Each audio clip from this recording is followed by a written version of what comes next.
Градот во текот на оваа година сериозно инвестираше во сите средни училишта. Вие знаете дека во текот на летниот период извршивме реконструкција на 11 средни училишта и ги направивме енергетски ефикасни, бидејќи сметаме дека влогот во децата е влогот во нашата иднина. Токму заради тоа треба да го обезбедиме овие училници, местата каде што децата престојуваат да бидат со здрава животна средина.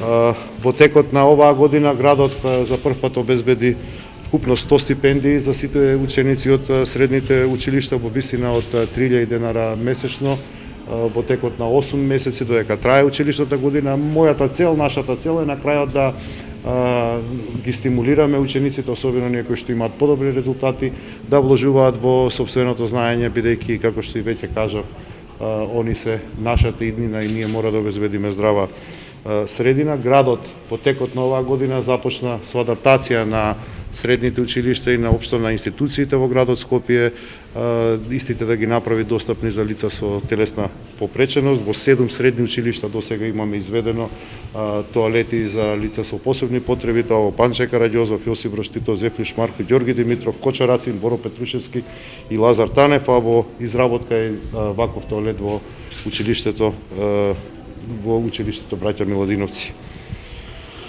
Покрај тоалетите, каде што обезбедивме за овие лица посебен простор, обележавме и за лица со посебни потреби на паркинзите, така што даваме грижа за секој еден член на нашето општество. Во текот на 2018 година во соработка со Агенцијата за обработување и UNDP, градот ангажираше вкупно 17 образовни асистенти во 9 средни училишта кои што работат со учениците со посебни образовни професии. Нашите деца заслужуваат подобри услови, затоа инвестираме во секој сегмент од нивното образование, затоа инвестираме во здравата животна средина. Во Скопје, во училниците, почнувајќи од денес натаму, ќе се диши чист воздух. Благодарам.